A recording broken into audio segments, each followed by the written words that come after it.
Bonsoir et bienvenue à Pétrarque de Montpellier pour une nouvelle manifestation de qualité de l'Institut universitaire Maïmonide d'Averroès Thomas d'Aquin. Comme à l'accoutumée, il m'est agréable d'excuser Michael Delafosse, maire de la ville de Montpellier, président de la métropole, Carole Delga, président de la région Occitanie Pyrénées-Méditerranée. Ces deux grandes institutions, effectivement, aident au quotidien l'Institut à fonctionner.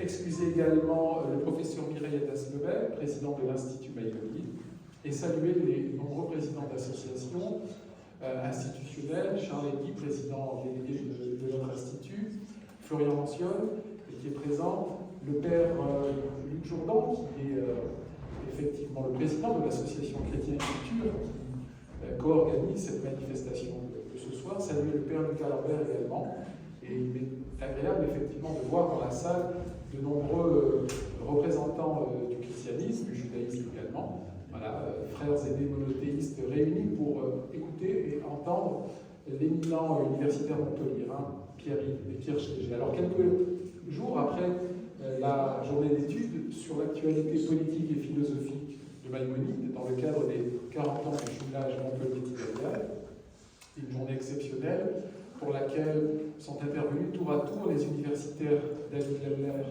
et Paul Fenton, ce dernier venu expressément d'Israël, de Tibériade, pour nous présenter la vie et l'œuvre du médecin de l'aigle de la synagogue, de ce médecin, philosophe, conciliateur de l'inconciliable pour l'époque, à l'époque médiévale, les raisons du cœur et de l'intelligence, la foi et la raison.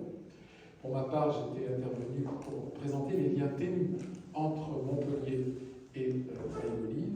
Nous nous retrouvons donc salle Pétrarque pour accueillir, avec l'association Chrétien et Culture, représentée par Dominique Pain, à qui je vais donner la parole tout à l'heure, l'universitaire montpelliérain Pierre Schlegel, qui est maître de conférence à l'université Paul Valéry Montpellier 3, pour une rencontre autour de l'intitulé suivant « Histoire du dialogue judéo-chrétien » au XXe siècle. C'est une thématique qui nous est chère, c'est l'un des piliers de l'Institut, c'est l'ADN de l'Institut Maïmonide d'Averroès Thomas d'Aquin, aux côtés de l'histoire et de la civilisation du judaïsme et d'Israël, et la valorisation du patrimoine montpelliérain occidental et médiéval.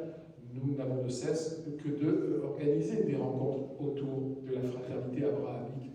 Et pour ceux qui suivent le quotidien maïmonidien, averroïste et thomiste, vous avez pu entendre un beau quatuor pour ouvrir la saison, également Guy Laurichon, tout dernièrement sur effectivement Saint-Paul, et notre ami Olivier Boulnois sur Paul de Tarse. Alors, Pierre-Yves est un ami, il est aussi membre du conseil d'administration de l'Institut Maïmonide. À Montpellier, vous le connaissez en tant que maître de conférence en histoire contemporaine à l'Université Paul Valéry Montpellier 3, maître de conférence HDR, et il est également directeur adjoint du laboratoire CRIS, qui est le Centre de recherche interdisciplinaire en sciences humaines et sociales. Il est spécialiste d'histoire religieuse, spécialiste du protestantisme. Il a notamment dirigé la publication des Juifs et chrétiens dans l'histoire entre conflit et filiation en 2011, les évangélies, racines, identité, engagement. Il a publié récemment l'Église réformée de France, 1938-2013, une présence au monde en collaboration avec Anne Dolfuch et Classique Dernier en 2021, et il était intervenu pendant le Covid dans la salle Pétrarque, où nous proposions nos conférences en vidéo. Il est co-rédacteur en chef de la revue Cahier d'études religieux, recherche interdisciplinaire. Alors, pour le paraphraser, la Seconde Guerre mondiale a joué un rôle majeur dans la révolution des rapports entre chrétiens et juifs. Face aux lois anti-juives du gouvernement de Vichy, loi inique, un arsenal législatif répressif qui allait plus loin, effectivement, que l'arsenal allemand nazi, nombre de chrétiens se sont engagés, parfois au péril de leur vie, pour cacher et sauver les représentants de la loi mosaïque à partir des rafles du fatidique été 42. Beaucoup recevront plus tard la distinction de Hassid Umot HaOlam, juste parmi les nations, de l'Institut Yad Vashem de Jérusalem. À l'appel de l'historien israélite Jules Isaac, dont un colloque organisé par l'Université Paul Valéry et Caroline Yankou en septembre dernier, un très beau colloque qui entendait effectivement retracer la vie et l'œuvre de l'homme moteur du rapprochement entre frères et monothéistes. Donc à partir de cet appel de l'historien Jules Isaac, des chrétiens ont pris conscience qu'ils devaient mettre fin à l'enseignement du mépris, pour passer de l'enseignement du mépris à celui d'estime, plus encore celui de la méconnaissance à celui de la connaissance, changer en profondeur l'enseignement chrétien concernant le judaïsme, ou pour vous faire sourire, dépoussiérer le grenier judéophobe de l'Église.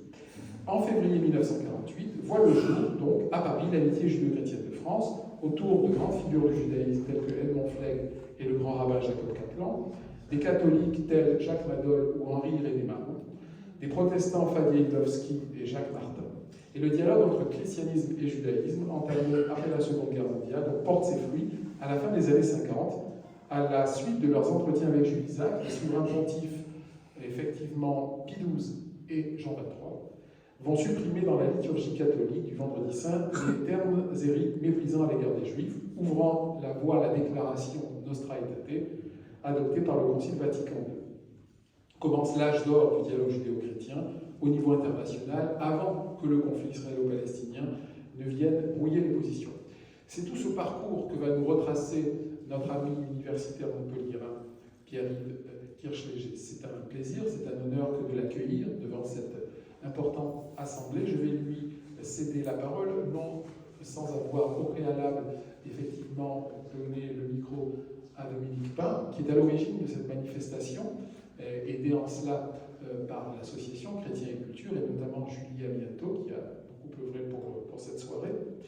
Il m'est agréable de remercier les différents médias qui ont annoncé la manifestation, nous retrouver sur Twitter, revoir l'ensemble des rencontres et conférences sur notre chaîne YouTube, et celle-ci ne dérogera point à la règle, et vous préciser que nous renouvelons notre site internet, nous vous proposerons un habillage plus contemporain, plus up-to-date, entre guillemets, et donc soyez encore un peu patients et vous pourrez admirer notre nouveau site internet.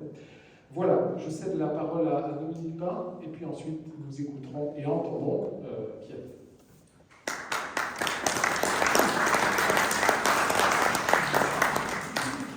Un mot très court d'abord pour remercier Michael Yancourt d'avoir accepté cette proposition de définir un thème en commun et de l'inclure dans la programmation de l'UMTR.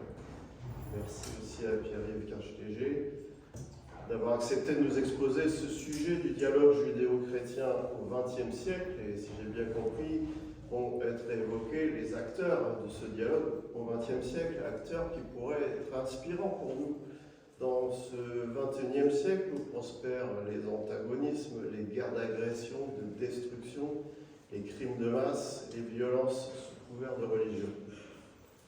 Cette conférence, c'est par le hasard du calendrier peut-être, mais aujourd'hui donnée juste après la grande fête chrétienne de Pâques et peu avant la grande fête de la Pâque juive. Alors peut-être est-ce un moment providentiel. Merci.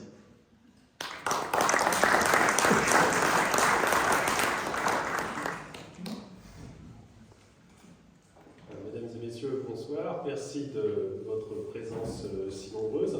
Merci à l'association Chrétien et Culture de cette invitation et à l'Institut Maïmonide d'avoir co-organisé cet événement. Alors bien sûr, le sujet que j'ai proposé est beaucoup trop vaste pour être traité de manière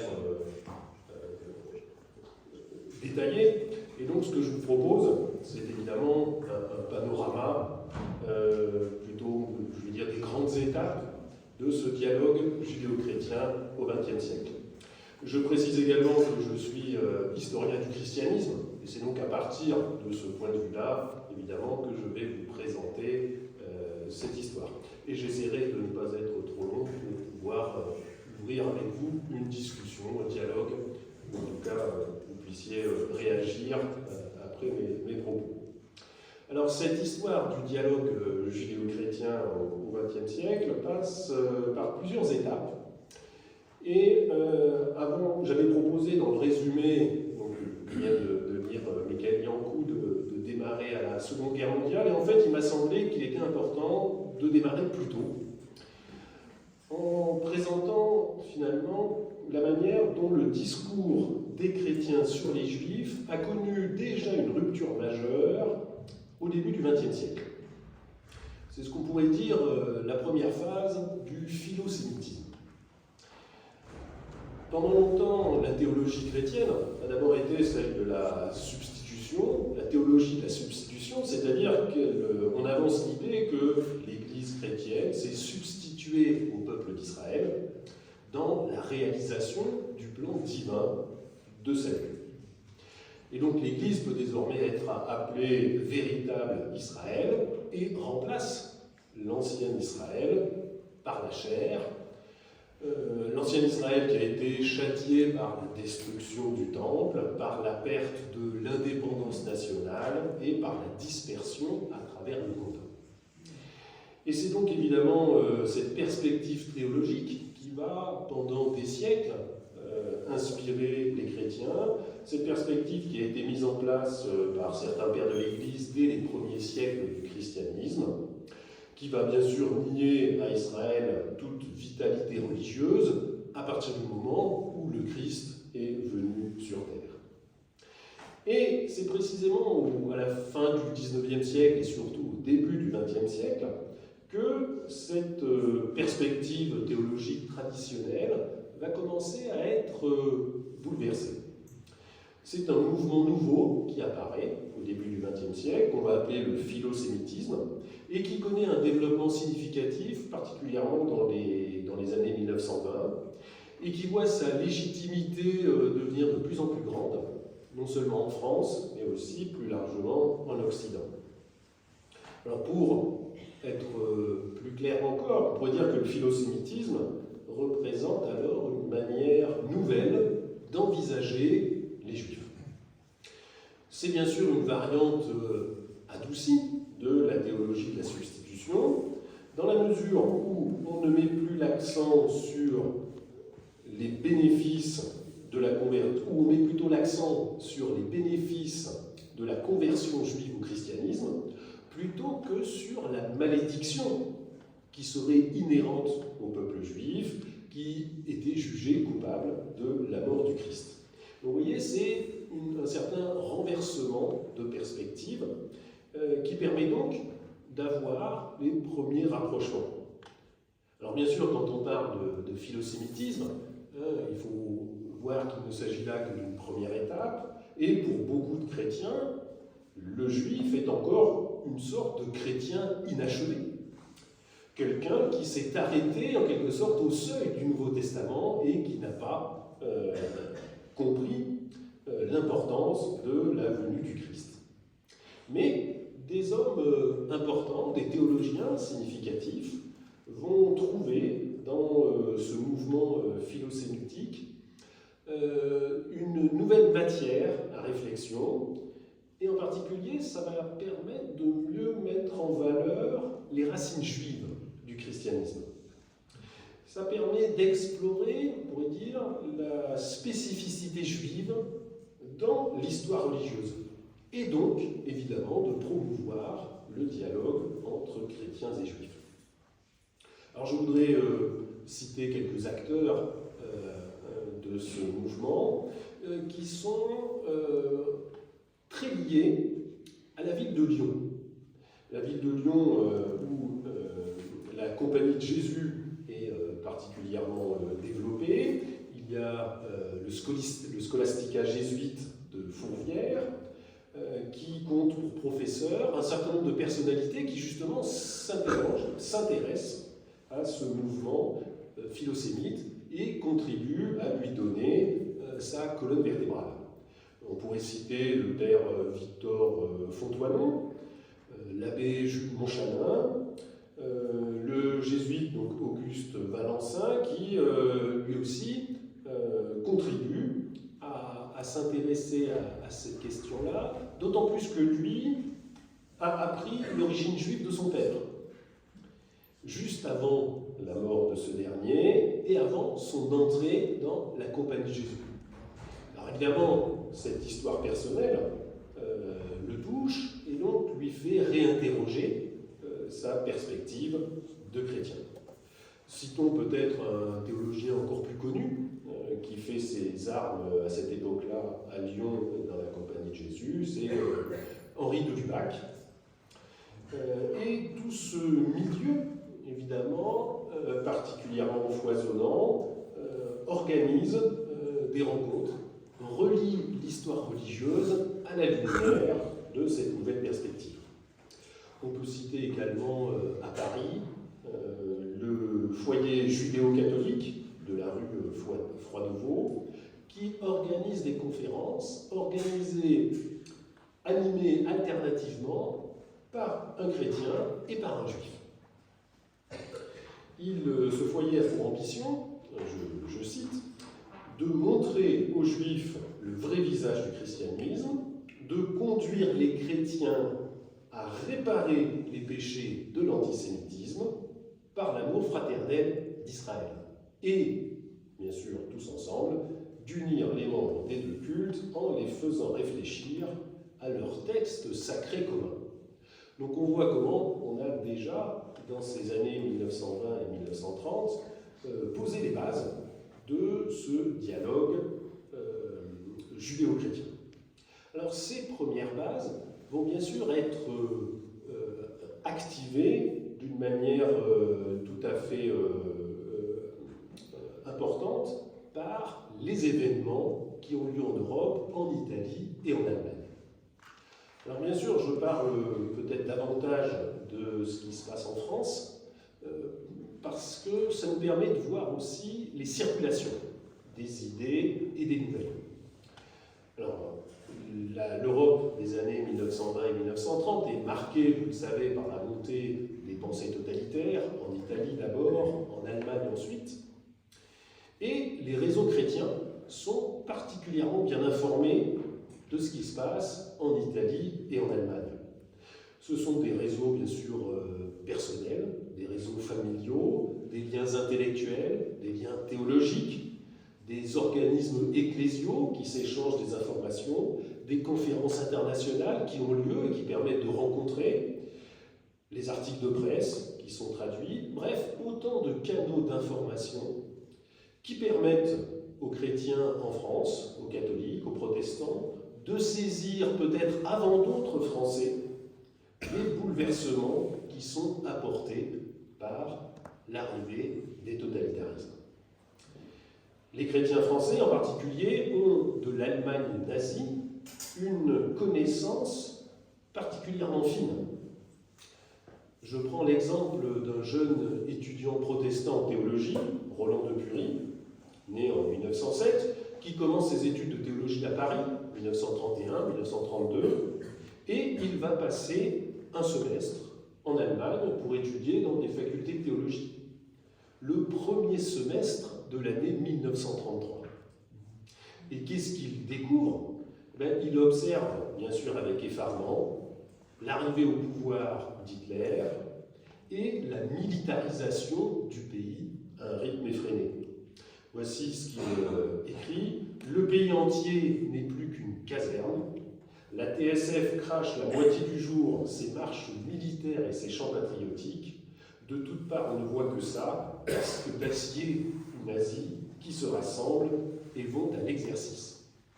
Et bien sûr, quand il rentre à Paris, la première chose qu'il fait, c'est de parler de son expérience, d'écrire son témoignage dans une petite revue protestante. À partir de là, vous voyez qu'on comprend mieux pourquoi les réseaux chrétiens en France sont particulièrement bien informés de ce qui se passe. Et on entre du coup dans ce que je pourrais appeler la seconde étape de ce rapprochement judéo-chrétien, c'est l'étape de la protestation contre le développement de l'antisémitisme, et en particulier de l'antisémitisme nazi, et de sa propagation comme un poison. C'est d'ailleurs l'expression qu'utilise le théologien catholique Henri de Lubac. Il parle d'un poison, du virus hitlérien qui se répand à grande vitesse dans l'Europe. Alors je prends un autre exemple qui permet évidemment à la fois d'ancrer ça de manière un peu plus concrète, et puis de voir aussi par la diversité des acteurs comment se répand cette prise de conscience. Alors cet exemple que je trouve intéressant, c'est celui d'Oscar de Ferenczi, qui est un romancier, qui est converti du protestantisme au catholicisme et qui s'est installé en Alsace dans les années 1920. La vie, raconte-t-il, coule tranquillement dans cette Alsace où les Juifs vivent heureux, quand une méchante petite feuille, écrit-il, inspirée par l'Allemagne nazie, se propose de créer un mouvement antisémite semblable à celui qui se développe de l'autre côté du Rhin. Et au cours d'une neuvaine de prière pour l'unité des fidèles séparés de l'Église, en janvier 1934, il entend une conférence du révérend Père Ferrand, qui appartient à la congrégation missionnaire de Notre-Dame de Sion, à Paris, et le prédicateur part de l'histoire même de sa congrégation, Notre-Dame de Sion, qui a été fondée par les frères Ratisbonne, qui sont des convertis, fils du président du consistoire israélite de Strasbourg. Et donc il part de cette histoire de leur conversion au catholicisme et de l'histoire de sa congrégation. Et dans ce lien entre les racines juives des fondateurs et donc cette congrégation, le Père Ferrand en arrive à expliquer pourquoi, je cite, « toute haine à l'endroit de la race et du peuple juif sont contraires aux préceptes du christianisme ». Alors, à la suite de cette rencontre, Oscar de Ferenczi se plonge dans l'étude pour en savoir plus, et il va lire tout ce qu'il lui est possible de lire sur le judaïsme, un certain nombre de textes théologiques, bien sûr, et il veut aller plus loin dans le combat contre l'antisémitisme, qu'il assimile, bien sûr, à la montée du nazisme. Et il décide de fonder à Strasbourg, en juillet 1936, une revue qu'il appelle « La Juste Parole ». Juste Parole, en référence, mais en référence contraire, au quotidien La Libre Parole, le quotidien tristement célèbre d'Édouard Drummond, le quotidien anti-juif qui a sévi en France au moment de l'affaire Dreyfus, donc depuis même un peu avant l'affaire Dreyfus, et qui va être l'un des porte-parole évidemment de la condamnation du mouvement anti-Dreyfusard. Donc ce journal, La Libre Parole, qui a sévi en France de 1892 à la mort de son fondateur en 1917. Et donc c'est contre ces mouvements antisémites que ce romancier s'engage en publiant donc sa revue La Juste Parole. Il s'agit bien dans son esprit de construire une riposte à l'entreprise antisémite qui est en train de renaître en France sous le virus nazi importé de l'autre côté du Rhin. Et pour donner plus grande ampleur à sa publication, donc Oscar de Ferenczi s'installe à Paris dès le mois d'octobre 1936. Et alors si on suit un petit peu le contenu de cette publication, on constate que Ferenczi va essayer de mettre en valeur toutes les positions chrétiennes, philosémites, et toutes les positions chrétiennes qui prennent clairement position contre l'antisémitisme. Alors, l'objectif de ce journal part d'un constat, vous l'avez compris, c'est que la plupart des feuilles antisémites circulent facilement. Et donc, pour contrer cette influence néfaste, il faut développer un bulletin clairement philosémite qui sera distribué de manière tout aussi facile que les bulletins que l'on veut combattre. Et donc, à travers ce nouveau journal, La Juste Parole, Oscar de Ferenczi va se faire en particulier l'écho auprès des publics français de l'action du pape Pie XI. Le pape Pie XI qui est présenté comme un pape tolérant, et on va en effet multiplier les exemples. Le pape Pie XI a ouvert l'Académie des sciences du Vatican à 3 savants juifs, dont 2 qui étaient en délicatesse avec le régime de Mussolini. Toutes les réactions catholiques vis-à-vis du racisme sont systématiquement mises en avant dans ce journal, comme la lettre de l'évêque de Nice, Monseigneur Raymond, lorsqu'il dénonce les lois antisémites allemandes, ou lorsque le cardinal de Madrid crée le Bureau catholique pour Israël. Alors bien sûr, les grandes encycliques du Vatican sont clairement expliquées dans ce journal, en particulier l'encyclique de mars 1937, encyclique en allemand puisqu'elle s'intéresse à la situation de l'Allemagne.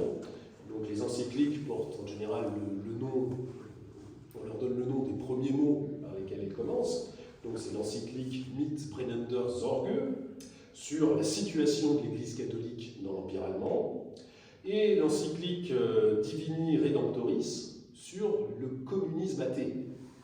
Et dans les deux cas, il s'agit clairement d'une condamnation de ces deux doctrines et de leurs conséquences, donc le nazisme d'un côté et le communisme de l'autre côté.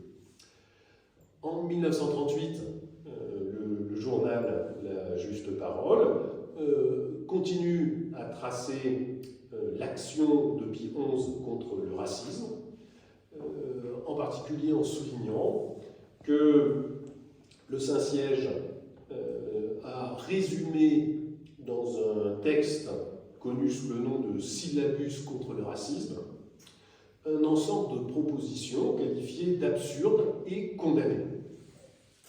Et ce texte est publié, et a été publié en avril 1938, au lendemain de la réception d'Hitler par Mussolini à Rome. Et on se rappelle, évidemment, qu'à cette occasion, Pie XI a quitté le Vatican et il s'est retiré à Castel Gandolfo. Il a fait fermer les musées du Vatican et il a interdit à son clergé et aux nonces de participer à toute cérémonie officielle, renouvelant ainsi très clairement sa condamnation du racisme allemand. Alors l'encyclique Mitbrennender Sorge de mars 1937 n'a bien sûr pas traité explicitement de la situation des Juifs dans l'Allemagne nazie. Son objectif est de traiter de la situation de l'Église catholique dans l'Empire allemand. Mais l'encyclique rappelle que bien sûr, de manière indirecte, on pourrait dire, que tout racisme est incompatible avec le christianisme. Et donc, c'est de cette manière-là que l'encyclique prend la défense du judaïsme en tant que source et racine du christianisme. Alors, du côté protestant, la Fédération protestante de France, elle aussi très bien informée de ce qui se passe en Allemagne, écrit au grand rabbin de France, en avril 1933, une lettre de solidarité. Non pas parce qu'il se passe quelque chose en France, mais parce que les premières mesures anti-juives ont été prises en Allemagne. Alors voici ce qu'écrit la Fédération protestante de France. Le Conseil de la Fédération protestante de France, je cite, réuni aujourd'hui pour la première fois depuis qu'a commencé pour vos coreligionnaires d'Allemagne une ère de grande souffrance, me prie de vous assurer que les protestants français s'unissent de tout cœur à l'indignation de leurs compatriotes israélites et à la détresse d'un fanatisme odieux. Et je continue, les fils spirituels des Huguenots tressaillent d'émotion et de sympathie chaque fois qu'une minorité religieuse est persécutée. Et ils savent trop ce que le christianisme, et particulièrement les églises de la Réforme, doivent aux prophètes qui ont frayé la voie de l'Évangile pour ne pas se sentir meurtris des coups qui frappent les fils d'Israël. Donc vous voyez, particulièrement étonnant et intéressant de noter comment la situation allemande, donc qui ne concerne évidemment absolument pas les Juifs de France ni les protestants ou les catholiques de France, est bien sûr immédiatement transposée, et comment le danger est clairement perçue. De la même manière, suite à la nuit de cristal qui a lieu en novembre 1938 en Allemagne, la Fédération protestante de France va prendre position publiquement et va condamner, je cite, sans réserve, les doctrines racistes comme contraires à l'enseignement du Christ et des apôtres. Alors, évidemment, la Seconde Guerre mondiale et la défaite de la France vont modifier la situation pour les Israélites de France comme pour les chrétiens français. Et on comprend mieux lorsqu'on précise, lorsqu'on rappelle toute cette prise de conscience qui a lieu dans les années 30, pourquoi les églises chrétiennes vont réagir de manière précoce lorsque se met en place le régime de Vichy, plutôt lorsque le régime de Vichy prend les premières mesures anti-juives dès l'automne 1940, et avant même la collaboration officielle, avant même la rencontre entre Hitler et le maréchal Pétain. Le régime de Vichy prend les premières lois anti-juives et les chrétiens français sont déjà préparés et déjà avertis. Alors c'est par exemple Gustave Monod, qui est fils de pasteur et qui refuse d'appliquer à Paris les mesures anti-juives dans les lycées parisiens, et il est aussitôt démis de son grade d'inspecteur académique.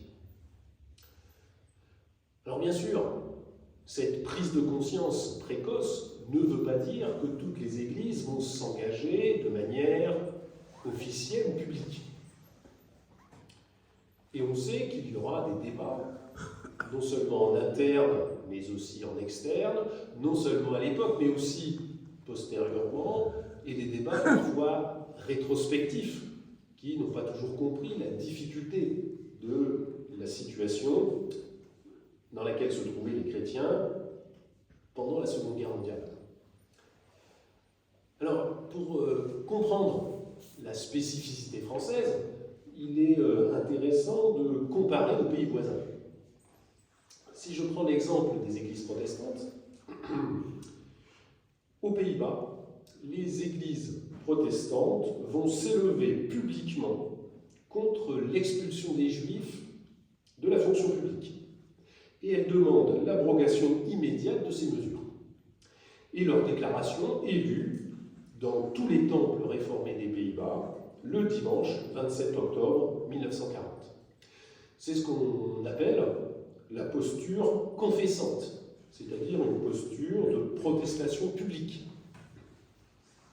Une posture dont les églises allemandes, les églises protestantes allemandes ont montré le modèle à partir de la célèbre déclaration de Barmen, dont le théologien Karl Barth a été l'un des principaux inspirateurs et rédacteurs. Une déclaration de 1934, la déclaration de Barmen, qui protestait contre la nazification des églises chrétiennes elles-mêmes, et en particulier la volonté du pouvoir d'exclure des églises elles-mêmes les membres du clergé d'origine juive ou de famille juive. Ça, c'est la première attitude, on pourrait dire la posture confessante, de protestation publique. Il y a bien sûr une deuxième attitude, celle qui a été reprochée aux églises suisses, par exemple. À leur propos, l'historienne Nathalie Narbel a parlé d'un ouragan de prudence. Un ouragan de prudence, c'est-à-dire une prudence excessive, une retenue politique, évidemment, et aussi une indifférence. Tout cela qui a dicté la ligne de conduite des églises protestantes suisses, qui du coup n'ont rien dit, et souvent n'ont rien fait. Et alors face à ces deux postures, on pourrait dire que l'Église réformée de France a choisi une troisième voie, qui va être incarnée par le pasteur Marc Wegner et par ce qu'il appelle une politique de présence auprès du gouvernement de Vichy. C'est-à-dire une attitude ferme dans les principes, et d'autant plus ferme que l'on a déjà clairement condamné le racisme, l'antisémitisme et les dérives que cela pouvait avoir. Une attitude ferme dans les principes, mais une attitude souple, prudente dans les relations avec le gouvernement de Vichy et avec le maréchal Pétain. Le pasteur Bonner va partager cette attitude avec le cardinal Gerbier, archevêque de Lyon, qu'il rencontre à Lyon en octobre 1940. Voici ce qu'il note dans ses carnets. Il dit « Le cardinal Gerbier et moi nous sommes trouvés d'accord sur bien des points, et en particulier sur le racisme. Les deux hommes partagent la même fermeté sur les principes et la même stratégie d'influence, c'est-à-dire agir directement et grâce à leurs relations personnelles avec les plus hauts responsables de Vichy pour faire évoluer la situation. » Alors, il s'agit de protester, mais de manière officieuse, mais de manière franche, directe, lors des entrevues que ces deux personnalités arrivent à avoir, non seulement avec le maréchal Pétain lui-même, mais aussi avec tous les hauts responsables de Vichy. Le pasteur Bonner qui habite alors à Nîmes, se rend très régulièrement à Vichy, et dès qu'il rencontre quelqu'un, bien sûr, il fait savoir son opposition aux mesures anti-juives et au durcissement de ces mesures anti-juives. Alors bien sûr, cette stratégie d'influence à laquelle croient le cardinal Gerbier et le pasteur Bonner a ses limites. Et on va trouver très rapidement ces limites, très rapidement, c'est-à-dire au milieu de la guerre, en 1942, lorsqu'il devient évident que le régime de Vichy ne tient absolument pas compte des protestations élevées par les chrétiens, le régime de Vichy ne tient absolument pas compte des conversations franches et directes qui ont lieu avec le pasteur Bonner, avec le cardinal Gerbier, et lorsque le régime de Vichy décide de participer à l'arrestation, au raft et à la déportation des Juifs. Et alors, on va passer de cette posture, on pourrait dire, d'influence, de présence auprès du gouvernement de Vichy, à une posture de protestation publique. Plusieurs évêques de la zone sud vont protester là, directement dans cette posture qu'on pourrait appeler confessante. Le premier à le faire est l'archevêque de Toulouse, Monseigneur Saliège, dans sa lettre pastorale d'août 1942, qu'il fait lire dans toutes les églises de son diocèse. J'en cite un extrait, même si elle est bien sûr extrêmement connue. Dans notre diocèse, des scènes d'épouvante ont eu lieu dans les camps de Noé et de Récébédou. Les Juifs sont des hommes, les Juifs sont des femmes, les étrangers sont des hommes, les étrangères sont des femmes. Tout n'est pas permis contre eux, contre ces hommes, contre ces femmes, contre ces pères et mères de famille. Ils font partie du genre humain, ils sont nos frères comme tant d'autres, un chrétien ne peut l'oublier. L'évêque de Marseille va lui aussi, bien sûr, protester. Monseigneur Delay, qui est un grand ami du grand rabbin Salzer, proche des milieux juifs résistants. Il évoque même que les juifs déportés sont envoyés peut-être à la mort. Vous voyez comment tous les éléments de langage sont extrêmement clairs. L'évêque d'Albi, Monseigneur Moussardon, même en zone occupée, l'évêque de Bayonne, rappelle les droits inviolables et sacrés de la personne humaine. Et le cardinal Gerbier fait lire dans toutes les églises le dimanche 6 septembre 1942 un message affirmant que les droits de l'État ont des limites et condamnant les mesures de déportation. Ce qui, bien sûr, lui vaut d'être traité de traître à sa foi, traître à son pays, par un journal collaborationniste, et même de talmudiste délirant.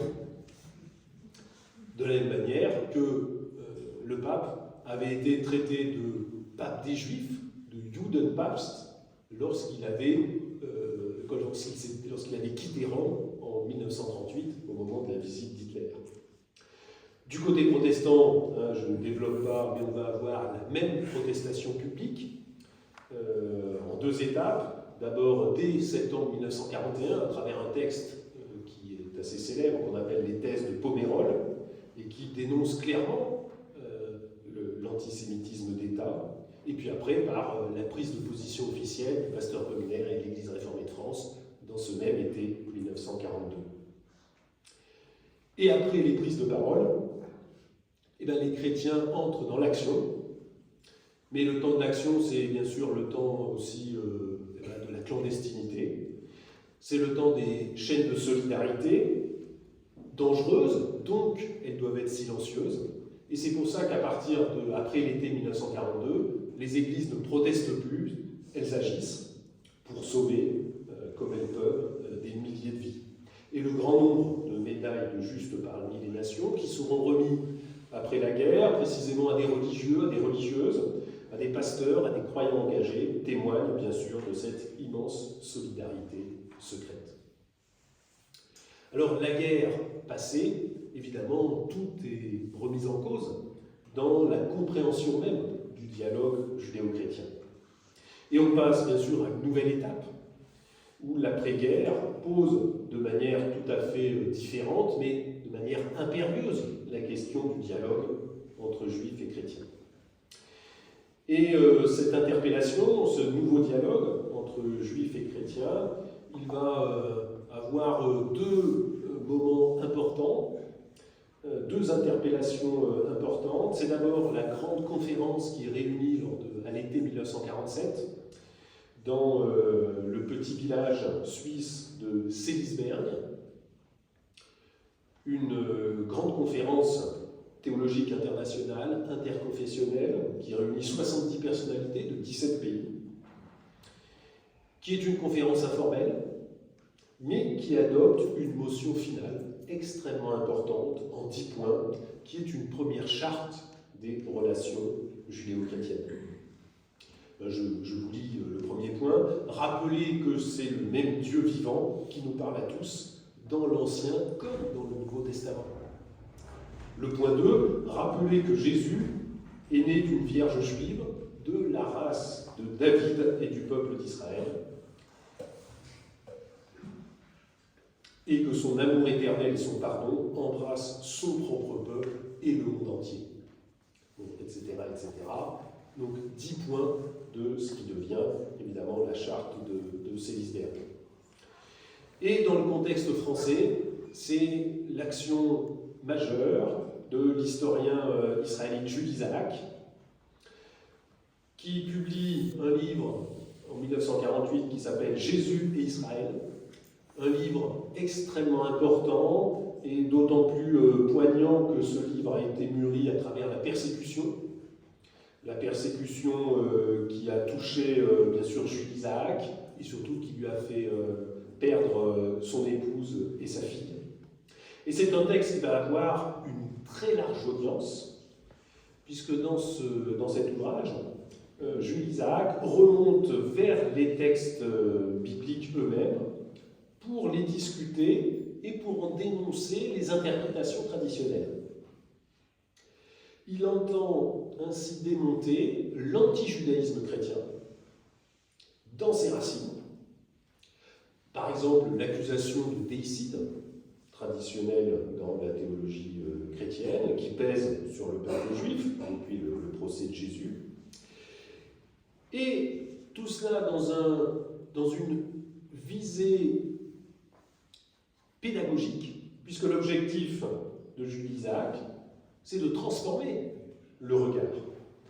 Son objectif, c'est de mettre fin à ce qu'il appelle l'enseignement du mépris. Une formule extrêmement importante parce qu'elle est extrêmement claire, et une formule qui va faire mouche et qui va bien sûr faire réagir dans le monde chrétien. Alors, ces deux événements, au point de vue international et bien sûr au point de vue français, vont être particulièrement marquants. En France, dès 1947, la Fédération protestante de France crée un comité de témoignage auprès d'Israël pour faciliter les dialogues entre protestants et juifs. En février 1948, voit le jour à Paris l'Amitié judéo-chrétienne de France, qui va être une association extrêmement importante par son action et aussi par sa revue, son bulletin qui s'appelle aussi tout simplement l'Amitié judéo-chrétienne. Dès 1948, au plan international, le Conseil œcuménique des Églises, alors qui porte plus ou moins bien son nom, hein, pour que ce soit bien clair à l'époque, hein, en fait, le Conseil œcuménique ne rassemble pas toutes les églises chrétiennes. Le Conseil œcuménique des Églises est surtout un conseil œcuménique protestant, mais le Conseil œcuménique des Églises demande à toutes ces églises membres de dénoncer l'antisémitisme, je cite, comme un péché contre Dieu et l'homme, et de rompre avec la longue histoire de la haine et de la persécution des Juifs. Alors on va remettre au pape Pie XII un mémorandum en 18 points qui a été préparé par Jules Isaac et qui est intitulé « De l'antisémitisme chrétien et des moyens d'y remédier par un redressement de l'enseignement chrétien ». Et c'est au cours de cette étape que donc, la perspective théologique chrétienne, vous voyez, va être entièrement bouleversée. Et il ne s'agit plus simplement, vous voyez, d'engager un dialogue, on va dire, philosémite, comme on l'a fait au début du siècle, mais véritablement de repenser la relation entre juifs et chrétiens.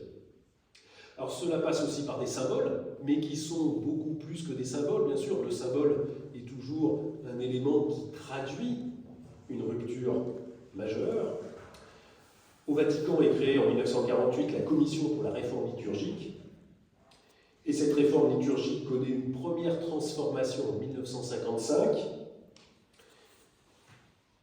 puis une seconde transformation en 1959, lorsque le pape Jean XXIII décide de supprimer les termes perfidis et perfidiam à l'occasion de la prière du Vendredi Saint, 1959, c'est-à-dire lors du premier Vendredi Saint qui suit immédiatement son élection au pontificat. Et il officialise cette déclaration. Alors de quoi s'agit-il? C'est parce qu'il y avait dans la liturgie catholique, pour le Vendredi Saint, une prière pour la conversion des Juifs, une prière qui n'était pas traitée de la même manière que les autres, puisque à l'occasion de cette prière, il n'y avait pas de génuflexion. Et donc, l'une des premières réformes liturgiques, ça va être en 1955, de rétablir cette génuflexion. Alors vous allez dire, c'est pas grand-chose, oui, mais Jules Isaac est particulièrement sensible à cette transformation. Il dit, voilà donc supprimer l'offense du geste. Et oui, s'il y avait à toutes les autres prières une génuflexion et qu'au moment de la prière pour les Juifs, il n'y en a pas, on voit bien que la prière n'a pas le même statut. Donc l'offense du geste est supprimée, et puis après c'est l'offense des mots qui est supprimée, les mots perfides, les Juifs perfides, qui sont supprimés et transformés. Ce mot perfide est transformé et la prière même sera entièrement réécrite par le pape Paul VI dans une nouvelle version en 1966. L'étape ici majeure qui marque évidemment l'aboutissement de ce travail théologique, c'est la déclaration Nostra Aetate en octobre 1965, adoptée par le Concile Vatican II, qui réexamine en profondeur les relations du christianisme avec le judaïsme. Et le pape Paul VI a fait donc une mise au point au sujet des relations avec les autres religions, de manière générale, avec les religions non chrétiennes, et particulièrement, bien sûr, avec le judaïsme. L'Église, il est bien dit, à nouveau réprouve toutes les persécutions contre tous les hommes, déplore les haines, les persécutions, les manifestations d'antisémitisme qui ont été dirigées contre les Juifs. Donc vous voyez comment on entre désormais dans une nouvelle phase, une phase tout à fait nouvelle de relation, de dialogue judéo-chrétien renouvelé, qui va aboutir à la visite en 1986 du pape Jean-Paul II à la synagogue de Rome, où on entendra ces mots extrêmement importants: vous êtes nos frères préférés et d'une certaine manière, on pourrait dire nos frères aînés. Donc la reconnaissance, là, claire, dans la bouche du pape, de cette fraternité, qui n'est plus simplement une fraternité de façade, mais véritablement une fraternité de dialogue théologique. Alors, comme l'heure avance, bon, je ne pourrais pas tout dire, je voudrais simplement citer ou rappeler encore quelques éléments, en particulier le rôle qu'a pu jouer Jean-Marie Lustiger. Et oui, c'est un personnage, évidemment, avec le temps qui passe, qu'on a peut-être tendance à oublier, mais dont il ne faut pas sous-estimer le rôle dans le dialogue judéo-chrétien. Évidemment, en raison de son propre itinéraire et du poste qu'il va occuper, puisque en 1981, il va être nommé archevêque de Paris. Lui, qui est bien sûr né à Aaron-Lustiger, ashkénaze, petit-fils de rabbin, dans une famille immigrée venue de Haute-Silésie, et qui a été bien sûr meurtri également par la Shoah, puisque sa mère sera déportée et assassinée en 1943 à Auschwitz. Et qui s'est converti, lui, à 14 ans, en 1940, durant la Semaine Sainte, qui a été baptisé dans la chapelle de l'évêché d'Orléans. Et c'est bien sûr cette histoire personnelle qu'il va, cette double identité, ses racines juives, parce qu'il va toujours, on pourrait dire, refuser de cesser de se considérer comme pleinement juif. Parce qu'évidemment, ça a été souvent reproché, mais il a toujours dit qu'il n'entendait ni renier, ni répudier ce qu'il était, ses racines, mais qu'il avait le sentiment d'accomplir. Alors d'accomplir quoi? Évidemment, c'est pas toujours évident. Jean-Marie Lustiger a toujours fait bien attention de ne pas glisser vers une interprétation théologique générale, une extrapolation de son cas personnel. Lorsqu'il parlait de ce sentiment d'accomplissement de son identité, il a toujours raisonné pour sa vocation personnelle. Et c'est justement à ce titre-là qu'il entendait assumer pleinement son identité juive et son identité chrétienne. Alors bien sûr, ça a facilité évidemment en France, et en particulier à Paris, le dialogue entre catholiques et israélites. Évidemment, ça a aussi été l'occasion de nombreuses blagues juives à cette époque-là, puisque lorsque Jean-Marie Lustiger occupe le siège de l'archevêché de Paris, le grand rabbin est René Samuel Sirat, et donc on dit un séfarade au grand rabbinat, un ashkénaze à l'archevêché, voilà de quoi réconcilier les Juifs de France. Alors évidemment, la posture même de Jean-Marie Lustiger pose question, pas tellement d'ailleurs chez les catholiques, même si certains avaient pu s'inquiéter lors de l'annonce de la nomination de Jean-Marie Lustiger à la tête de l'archevêché de Paris. Mais sa position pose question évidemment à ses interlocuteurs juifs. Élie Wiesel, par exemple, le dira publiquement qu'il avait été très étonné et qu'il ne savait pas comment se positionner vis-à-vis de Monseigneur Lustiger. Il raconte avoir eu cette interpellation lorsqu'il a rencontré Monseigneur Lustiger. Qui êtes-vous? Notre émissaire auprès des chrétiens ou le leur auprès de nous? Évidemment, une difficulté à situer Jean-Marie Lustiger, parfois d'autant plus d'autant plus grande, évidemment, que dans les années 1980, les positions du Vatican, de l'Église catholique, ne sont pas allées, évidemment, jusqu'au bout du dialogue et sont parfois ambiguës. Prenons ne serait-ce que quelques exemples. La réception du président autrichien Kurt Waldheim au Vatican. La réception, en 1982, la réception de Yasser Arafat au Vatican, en septembre 1982. La béatification d'Edith Stein à Cologne en 1987. Et bien sûr, l'affaire du Carmel d'Auschwitz en 1985, qui va évidemment empoisonner les relations pendant une dizaine d'années. Et donc, dans ce contexte-là, comment interpréter la nomination de Monseigneur Lustiger à la tête du diocèse de Paris? N'est-ce pas un moyen déguisé de faire du prosélytisme vis-à-vis du judaïsme? Alors là-dessus, évidemment, la position personnelle de Jean-Marie Lustiger contribuera à rassurer ses interlocuteurs juifs. Le rôle de Jean-Marie Lustiger sera non négligeable dans le règlement de l'affaire du Carmel, dans bien sûr la déclaration de repentance de l'Église catholique de France en 1997, dans bien sûr l'évolution même des positions du Vatican.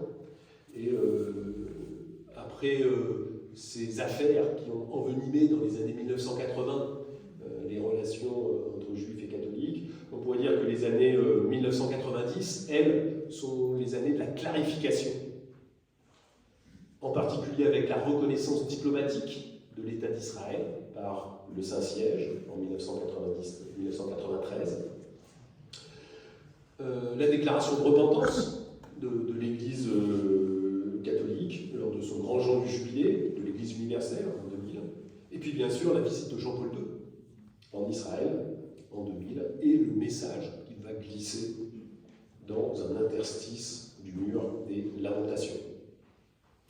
Alors, à ces avancées faites du côté catholique, évidemment, on devait répondre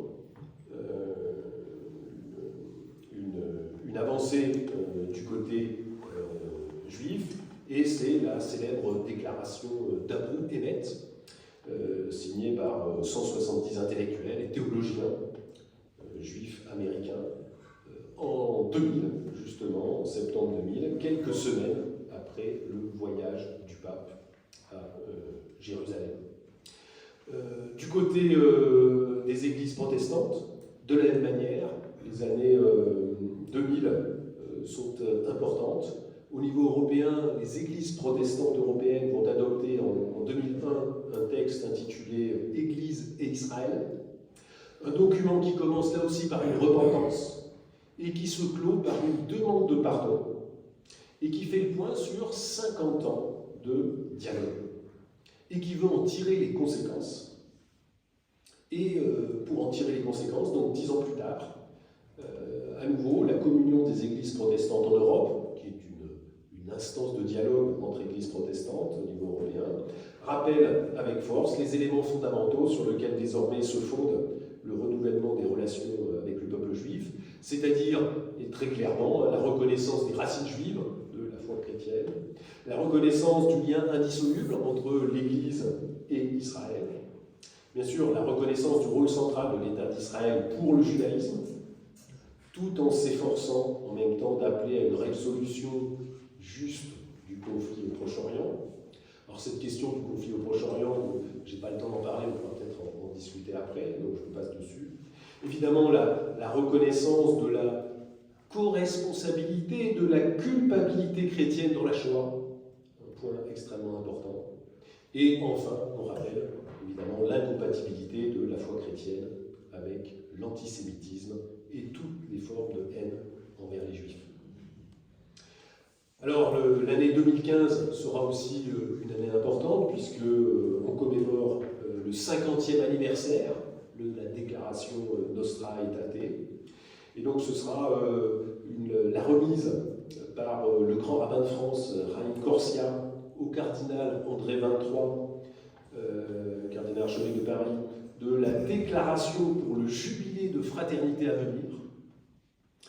Et puis le texte qui paraît un peu après, à l'initiative de rabbins orthodoxes d'Israël, d'Europe et des États-Unis, qui s'appelle « Faire la volonté de notre Père des cieux ». Alors là, des textes extrêmement importants, puisqu'ils prennent état de 50 ans de dialogue complètement renouvelé, de relations entre le judaïsme et le christianisme, le catholicisme en l'occurrence, et où désormais, on peut dire que la communauté juive croit véritablement que le regard des chrétiens sur les juifs a changé et est devenu désormais un regard d'estime. Alors bien sûr, pour terminer, parce que le temps avance, ça ne veut pas dire évidemment toutes ces avancées que le travail est terminé. En particulier, alors, si on veut simplement indiquer quelques éléments, on peut penser évidemment que le travail reste à accomplir, on peut dire à tous les niveaux des églises. Comme souvent dans le dialogue interreligieux, les dialogues sont plus faciles au sommet et pas toujours bien compris ou pas toujours encore assimilés à tous les niveaux. Et donc c'est évident qu'à tous les niveaux, du clergé et des fidèles, le travail encore pour assimiler ce nouvel enseignement du dialogue et de l'estime reste à faire. Et puis, il faut le dire aussi, par les temps qui courent, la tentation du repli communautaire reste bien sûr un frein à ce dialogue.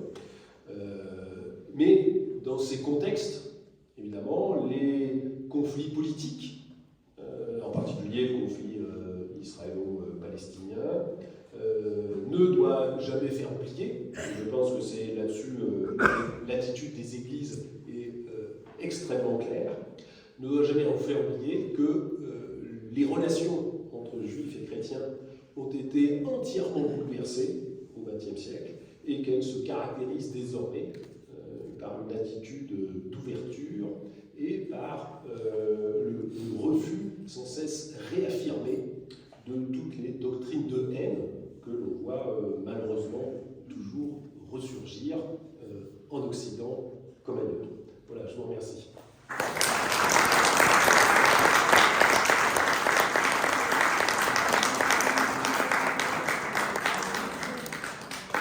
Merci, cher Pierre-Yves, de nous avoir retracé cette histoire du dialogue judéo-chrétien, les différentes étapes qui ont jalonné ce rapprochement entre frères aînés monothéistes. Tu as rappelé effectivement le rôle de certains acteurs.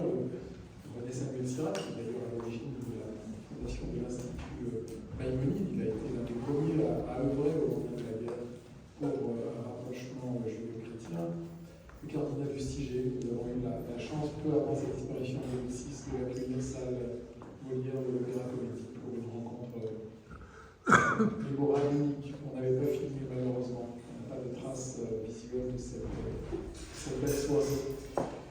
Et Raïm Corset, qui était là il n'y a pas longtemps et qui lui aussi effectivement est très attaché à ce rapprochement entre juifs et chrétiens. Alors peut-être pour lancer le débat, ce qui reste à faire, puisque beaucoup a été fait, peut-être avec les églises orthodoxes, peut-être au niveau du conflit israélo-palestinien ou de la résurgence d'une nouvelle judéophobie, peut-être voilà quelques pistes à creuser avant de vous donner la parole, cher public.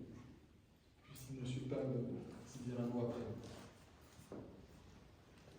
Alors c'est vrai que l'Église orthodoxe elle a une position assez différente, mais parce qu'elle a une histoire différente. Donc c'est sûr que, évidemment, quand on regarde les différentes étapes là, que je vous ai mentionnées, il était difficile pour l'Église orthodoxe de participer à ces étapes-là, puisque l'Église orthodoxe doit d'abord lutter contre la mise en place du régime communiste dès l'avancée de la Révolution de 1917. Et donc c'est évident que même s'il y a, on peut retrouver des éléments de philosémitisme dans l'Église orthodoxe, c'est évident que toute cette histoire du dialogue qui a pu se construire du côté de l'Occident n'a pas pu se faire dans de bonnes conditions parce que l'Église orthodoxe a vécu elle-même sous la persécution et que son principal objectif en tant que persécution survivre à ces persécutions. Donc comment survivre face au communisme athée. Et donc c'est évident que prise par cette question-là, toute question extérieure, en quelque sorte, passait après. Et une fois le communisme tombé, là à nouveau, la géopolitique entre en jeu et les liens très étroits qui vont être établis entre le relèvement de la Russie et l'Église orthodoxe, le relèvement nationaliste et l'Église orthodoxe. Là aussi, ce sont des éléments qui pèsent et qui oblitèrent aussi cette ouverture. Et donc c'est vrai que de ce point de vue-là, c'est la divergence de nos histoires qui explique aussi, bon, plus les traditions, évidemment, on pourrait creuser et faire une conférence entière là-dessus, mais c'est évident que d'abord et avant tout, c'est notre divergence des deux histoires entre Europe orientale et Europe occidentale qui explique évidemment le changement fondamental. Merci Pierre. Je voulais évoquer aussi que l'Église catholique en France, par exemple, continue quand même à faire un enseignement de base, je dirais, parce que là on a parlé d'élite quand même. L'Église, pour nous, c'est bien sûr tout le peuple de Dieu chrétien, c'est une Église chrétienne. Et là, je pense qu'il y a une publication récente de l'Église de France qui s'appelle « Déconstruire l'antijudaïsme chrétien ». Elle est publiée, il y a une déclaration de la conférence épiscopale, ou plutôt du secrétariat aux relations judéo-chrétiennes, judéo-catholiques, qui déclare clairement déjà le côté inadmissible de tout anti-judaïsme catholique. Et deuxièmement, il y a un livre qui vient de sortir qui s'appelle « Déconstruire l'anti-judaïsme chrétien ». Donc je pense que, moi je salue ça, parce que je pense qu'effectivement il peut traîner un peu partout, mais c'est pas ici, je pense qu'il y a beaucoup à convaincre que l'antisémitisme, il est toujours là. Ça paraît évident, donc il travaille aussi les chrétiens, comme les autres. Donc c'était un petit peu, moi j'ai beaucoup appris de votre conférence, et c'est rassurant quelque part. Mais même quand on pense, là je vais dire des bêtises n'étant pas historien, mais je crois que le général de Gaulle, au moment de la Libération, a quand même négocié pied à pied. Il y avait quelques évêques qui étaient dans le collimateur du pouvoir, et pas forcément d'un pouvoir. C'est pas parce qu'il y avait des communistes dans la Libération que forcément on cherchait à taper sur certains évêques catholiques. Voilà. Donc heureusement on retient surtout le bon côté. Mais je pense qu'il faut aussi se garder du mauvais. Il me fait de nous rappeler aussi, toujours, quand j'en ai l'occasion, effectivement, l'action de Jean d'Église pendant la Seconde Guerre mondiale et la Shoah avant Vatican II. Le père Paul parlait de la paroisse Sainte-Bernadette, ou de l'abbé Prévost, bien connu des Montpellierins, les sœurs dominicaines du monastère de Tourelle, les sœurs protestantes Jeanne et Marie Adjé, affinité élective entre juifs et protestants, le nombre important de juste par désignation dans l'avonnage, dans les célèbres protectrices, effectivement, etc. Et puis l'Institut Maïmonide aura beaucoup, et ce n'est pas fini, reçu de gens d'église, catholiques et protestants. Dernièrement, au Salon du Livre, il y a eu Patrick Cabanet, on a reçu donc le cardinal Lustiger, le cardinal 23, l'évêque de Béranger, le père Loiseau,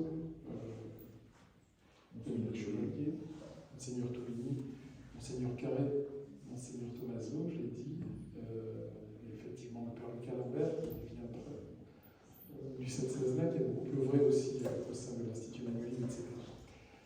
Des questions pour Pierre-Yves? Des interventions trop, s'il vous plaît. Roger?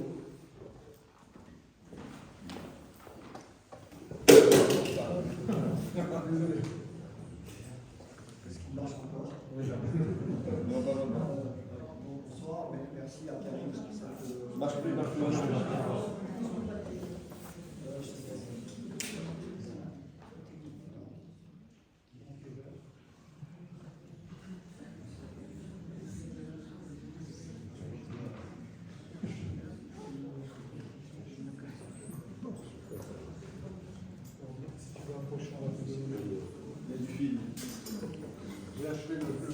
Tu vois.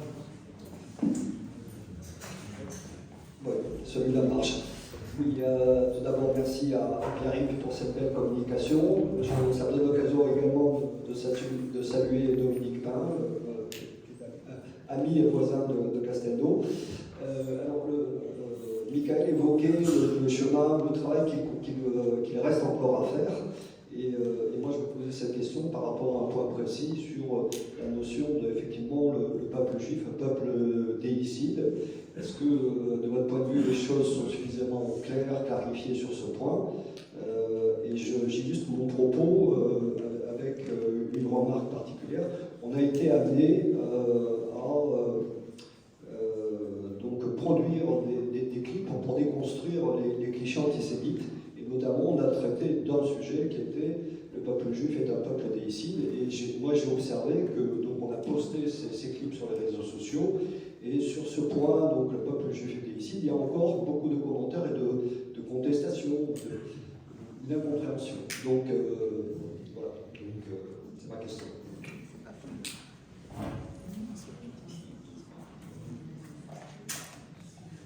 Alors, vous avez tout à fait raison, donc ça rejoint en fait les deux remarques qui ont été faites. C'est qu'on voit en fait toute la pesanteur des schémas anciens, des expressions anciennes, et le décalage qui donc peut exister entre le travail des théologiens, pour lequel finalement, qui considère que la question est réglée. Le dialogue là-dessus a été extrêmement clair, toutes les déclarations théologiques sont extrêmement claires là-dessus, mais simplement c'est pas parce que le travail des théologiens a été fait que au niveau des fidèles et aussi plus largement au niveau de l'opinion publique, le travail a été fait et que cet enseignement de l'estime a été assimilé. Parce que c'est vrai qu'il faut appréhender la question aussi en fonction des publics et on ne peut pas le faire évidemment en considérant que le public va être homogène. De quel public parle-t-on? Alors encore plus évidemment lorsqu'on parle des réseaux sociaux. Déjà évidemment on va parler alors du public des paroisses. Oui. Mais celui-là, ce public des paroisses, catholiques ou protestantes, celui-là on sait comment le toucher. Voilà, ça va être l'enseignement, la catéchèse, l'enseignement dimanche après dimanche, dans les groupes de travail biblique. Voilà, là, on a des moyens de toucher ce public-là. Mais le public des fidèles qui ne fréquentent pas les paroisses, c'est déjà plus compliqué. Alors, est-ce que ce public-là lit? Alors, s'il lit les journaux chrétiens, alors là, évidemment, on va pouvoir le toucher. Non, si vous lisez le journal La Croix, là-dessus, il n'y a pas de doute. Les articles sont extrêmement clairs, ils sont réguliers sur le dialogue judéo-chrétien. Si vous lisez du côté protestant, voilà, les revues ou le journal Réforme, là aussi les choses sont faites, elles sont claires. Bon, mais si vous avez un public qui ne vient pas dans les paroisses, qui ne lit pas la presse religieuse, comment le touche-t-on? Alors, comment entend-il parler, lui, de ce nouvel enseignement, de ces nouvelles relations? Et c'est ça qui est difficile, évidemment, dans un pays évidemment, où la pratique religieuse aussi a fortement diminué. Et donc, on pourrait dire que c'est plus facile de toucher évidemment les croyants pratiquants que de toucher les non-pratiquants et évidemment les non-croyants qui, eux, vont rester sur des schémas anciens. Et c'est évident que les schémas anciens ont la piqûre. Voilà. Les clichés, d'autant qu'ils peuvent être réactivés. Carole Yankou a publié un très bel ouvrage sur les mythes fondateurs de l'antisémitisme. Mais ces mythes fondateurs, c'est vrai qu'on sait que ce sont ces clichés qui vont être réactivés. Parfois, ils se transforment, mais parfois, on retrouve exactement les mêmes qui sont véhiculés. Et alors, d'autant plus, évidemment, on le sait qu'aujourd'hui, les réseaux sociaux laissent la parole à tout et à n'importe quoi. Voilà. Et donc, y compris, bien sûr, au complotisme, y compris aux théories de haine et aux théories les plus délirantes. Donc c'est ça la difficulté, c'est que évidemment le dialogue entre théologiens là-dessus est clair, mais c'est pas pour autant que ça va infuser très largement dans la société. C'est aussi pour ça que les églises le réaffirment dès qu'elles en ont l'occasion et qu'elles prennent position dès qu'il y a des manifestations d'antisémitisme, des tags antisémites, dès qu'il y a un attentat. C'est pour ça que les églises, les religions en France, les représentants des cultes religieux s'expriment de manière commune, justement pour marteler auprès d'un grand public qui n'a pas forcément pris la mesure des changements, que le XXe siècle a entièrement modifié le dialogue judéo-chrétien. D'autres interventions, questions? Au fond, Carole et une dame. Je peux parler sans ça. Tout d'abord, félicitations à notre collègue Eric Kirchner sur cette très belle conférence. Je vais être court. 2 observations et une question. Première observation, j'aimerais rappeler un nom qui n'a pas été cité et qui est peut-être à l'origine de l'amitié entre juifs et chrétiens. Je veux parler de Charles Péguy. N'oublions pas que Charles Péguy est le fondateur des Cahiers de la Quinzaine. Et celui qui l'a inspiré pour créer les Cahiers de la Quinzaine de 1914, puisqu'il est mort à la guerre, c'était un Limois, Bernard Lazare, de son vrai nom, Lazare Bernard. Et il disait, Bernard Lazare, c'est un homme de 50 siècles. C'est un athée ruisselant de la parole de Dieu. Pour lui rappeler que dans les cahiers de la Quinzaine, nous avons des cahiers extrêmement importants pour la cause arménienne, pour les protestants. Et donc, effectivement, moi, je dirais que peut-être le début, tu le mets un peu après la Grande Guerre, peut-être il me semble que c'est avec Péguy. Deuxième observation, c'est à propos des églises orthodoxes. Effectivement, les églises orthodoxes ont été persécutées et souvent les chefs des églises orthodoxes se sont abaissés devant les chefs politiques. Et alors on dit tout pendant le communisme était mauvais, mais tout ce qui était avant n'était pas nécessairement bon. Et on réédite dans les églises orthodoxes tous les livres d'histoire de l'enseignement religieux où l'enseignement du mépris est omniprésent. Seulement depuis peu de temps, on commence à comprendre qu'il faut changer aussi ces manières. On a réédité carrément le fait que les Juifs ont tué Jésus, c'est mon époix, ça ne se pose même pas. Et enfin, la question est la suivante. Effectivement, il y a aujourd'hui un dialogue important judéo-chrétien. L'Église catholique a fait un grand pas en avant du point de vue idéologique en renonçant à la théorie de la substitution. Le problème de convertir les Juifs. Alors, la question est la suivante. Quelle est la position protestante à propos de la mission? Est-ce que dans le monde protestant, on a encore l'idée qu'il y aurait une mission auprès des Juifs pour les amener sur la bonne voie? Merci. Merci beaucoup pour ces précisions. Alors, je pourrais dire en fait tout dépend du courant du protestantisme. Oui, pour être très clair, parce que là aussi le protestantisme ne se décline pas au singulier mais au pluriel. Donc je pourrais dire en fait, pour faire simple, qu'on va avoir 3 positions à l'intérieur du protestantisme. La première, c'est la position de l'actuelle Église réformée de France aujourd'hui, de l'actuelle qu'on appelle Église protestante unie de France, qui bien sûr a renoncé de manière très précoce à l'idée de convertir les Juifs. Voilà. Donc de ce point de vue-là,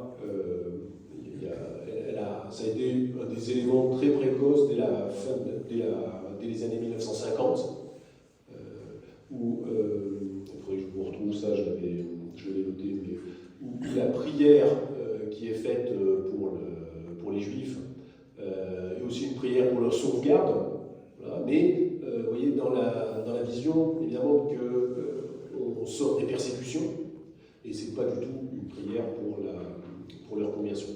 Ça, c'est pour dire la première position. Il y a une deuxième position qu'on va retrouver dans le protestantisme évangélique, qui est bien sûr de convertir les juifs, mais je pourrais dire en fait ils veulent convertir tout le monde. Donc de ce point de vue-là, je ne suis pas sûr qu'il y ait vraiment une spécificité de ce point de vue des chrétiens évangéliques, parce qu'il faut convertir aussi bien sûr les catholiques, ils veulent convertir les musulmans. L'idée c'est de convertir tout le monde, hein, c'est un protestantisme convertisseur. Prosélyte, voilà, quel que soit le nom, mais voilà, très clairement, c'est un protestantisme voilà, qui est dans l'action, et donc c'est un protestantisme convertisseur. Ce qui ne veut pas dire d'ailleurs que, et par rapport aux juifs, il y a un courant, alors à l'intérieur de ce protestantisme évangélique, qu'on appelle les juifs pour Jésus, qui essaye aussi de retrouver un certain nombre, qui en retrouvant les racines juives, essaye même de reprendre un certain nombre de rites et de pratiques juives, mais dans un cadre évidemment protestant évangélique. Voilà. Donc ça c'est le deuxième courant. Et puis il y a un troisième courant qu'on trouve aussi beaucoup chez les protestants américains, qui lui s'intéresse non pas à la conversion des juifs, mais qui s'intéresse de très près au sort d'Israël, dans une vision prophétique de l'histoire, dans une vision eschatologique. Et c'est pour ça qu'il y a, de ce point de vue-là, non pas l'idée de convertir les Juifs, mais il y a un soutien inconditionnel à l'État d'Israël, parce que l'État d'Israël, de leur point de vue, a un rôle à jouer dans l'accomplissement du plan divin. Et donc là, on trouve un rôle, une position, troisième position un peu différente, où on va donner, pas seulement aux Juifs, là c'est vraiment à l'État d'Israël, une position particulière. C'est pour ça qu'on peut retrouver et c'est assez étonnant, dans certains lieux de culte américains, vous avez le drapeau israélien affiché sur les murs. Oui, parce que on va prier pour l'État d'Israël, non pas pour qu'il se convertisse, mais parce que, évidemment, dans notre cadre géopolitique, c'est pour la défense évidemment de l'État d'Israël, mais parce que l'État d'Israël, les Juifs d'Israël, ont un rôle à jouer dans l'accomplissement de la fin des temps. Voilà pour faire simple, on pourrait dire les trois positions qui existent au sein du protestantisme. Merci. Une ou deux dernières questions. Il y avait une dame au fond et après le père Lucas Lambert.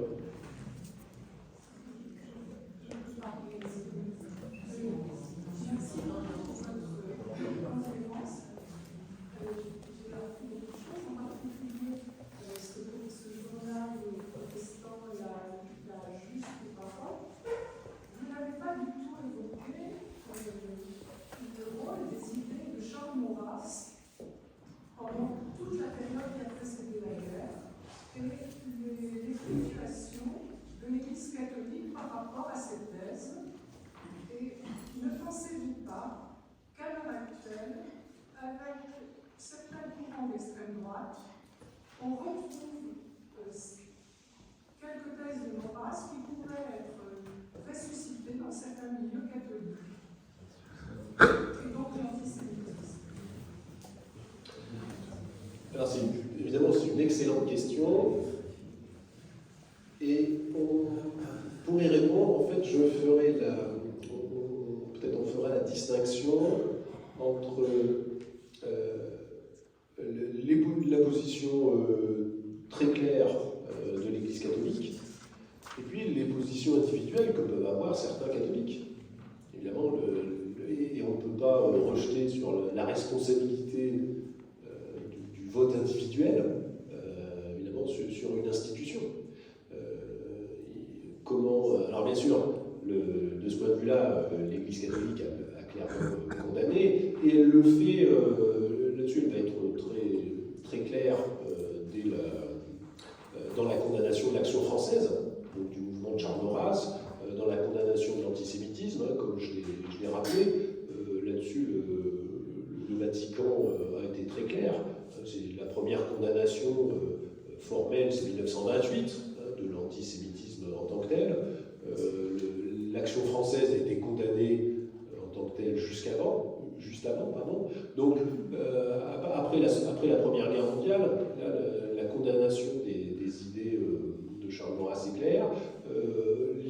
catholique de France s'était ralliée à la République en 1890, mais c'est vrai que jusqu'à la Première Guerre mondiale, on peut dire que les positions restent parfois un peu floues. Mais après la Première Guerre mondiale, là, les positions sont extrêmement claires et nettes.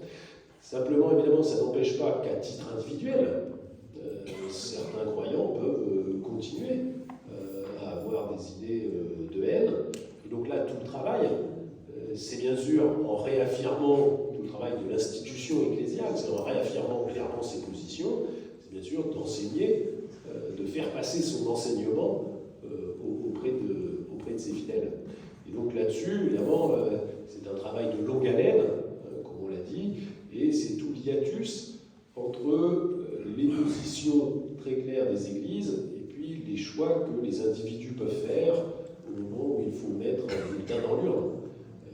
C'est donc aussi le problème de évidemment le libre arbitre de chacun, plus ou moins bien éclairé, mais au moment de mettre un bulletin dans l'urne, là, on peut choisir un parti aux idées xénophobes, puisque les mythes fondateurs de l'antisémitisme, la tentation du bouc émissaire, est quelque chose, bien sûr, d'universel et qui n'a pas été éradiqué. Alors, je ne sais pas si je réponds assez clairement à votre question, mais pour moi, c'est assez simple. Voilà. Après la Première Guerre mondiale, la condamnation, qui va arriver très vite, de l'action française de l'antisémitisme, là-dessus, il n'y a plus de doute de la part du Vatican ou de l'Église de France. Par contre, c'est vrai qu'au niveau des fidèles, le message met du temps à passer. Alors certains, en grand nombre, certains catholiques en France vont se détourner en grand nombre de l'action française, mais évidemment, quand on a voté toute sa vie pour l'action française, difficile parfois du jour au lendemain de dire c'est terminé, et donc ce courant va s'éteindre, et puis va parfois renaître, et donc là c'est vrai que c'est un travail presque incessant à refaire. On va finir avec la dernière question avec le père Lucas Lambert. Alors plutôt qu'une question, c'est pour prolonger ce qui vient d'être dit, vu l'importance de ce sujet, voilà, les évêques de France désignent dans chaque diocèse, c'est-à-dire dans chaque département, un délégué pour les relations avec le peuple juif, et je suis ce délégué pour le diocèse de Montpellier. Et ce travail est à faire constamment auprès des fidèles, et donc on a mentionné le texte du Service national des relations avec le judaïsme à la conférence des évêques de France, ce texte qui s'appelle « Déconstruire l'antijudaïsme chrétien », qui a été publié l'an dernier, je crois. Et je fais venir au mois de mai, je crois que c'est le 2 mai, à la maison diocésaine, à la Villa Merlone, le directeur du Service national des relations avec le judaïsme, le père Christophe Le Sourd, qui viendra présenter ce texte, donc à un public large, prioritairement de catholiques, mais j'espère que le rabbin de Montpellier pourra être présent et d'autres représentants, soit protestants, soit juifs, pourront être là. Donc ce travail de déconstruction des clichés judéophobes, il est à refaire constamment, surtout qu'on l'a dit, dans les jeunes générations, il y a un regain d'antisémitisme aujourd'hui en France. Je voulais aussi signaler qu'il me semble que dans le peuple chrétien, il y a un regain d'intérêt pour les racines juives du christianisme. Je donne 2 exemples. J'interviens comme enseignant à la maison diocésaine, à la Villa Merlone, pour 2 cours cette année. Un cours d'hébreu biblique, et on a été surpris par le succès de ce cours. Il y avait 17 catholiques désireux d'apprendre l'hébreu biblique, et je fais évidemment une ouverture sur la culture juive. Et j'ai donné aussi un autre cours, le milieu juif du Nouveau Testament, pour bien comprendre les racines juives du christianisme, et là aussi, plutôt un franc succès avec 35 étudiants. Donc voilà, il me semble que le travail de lutte contre les préjugés anti-juifs est toujours à refaire, et j'invite largement à cette conférence du 2 mai, à la maison diocésaine, et plus positivement, ce regain d'intérêt pour les racines juives du christianisme, que il me semble constater à la base dans le peuple chrétien. Je rajoute qu'on a parlé des grands textes et des grands positionnements des églises. Il y a aussi tout le travail de relations interpersonnelles qui est à faire et qui se fait modestement et qui est un travail de contact, de relations, de respect, d'amitié, que j'essaie de mener, notamment avec le rabbin de Montpellier, qui m'a invité à Radio Aviva pour 2 émissions sur les liens entre la liturgie chrétienne et le judaïsme. Et je suis régulièrement invité donc à la synagogue et j'ai plaisir avec d'autres chrétiens à y aller.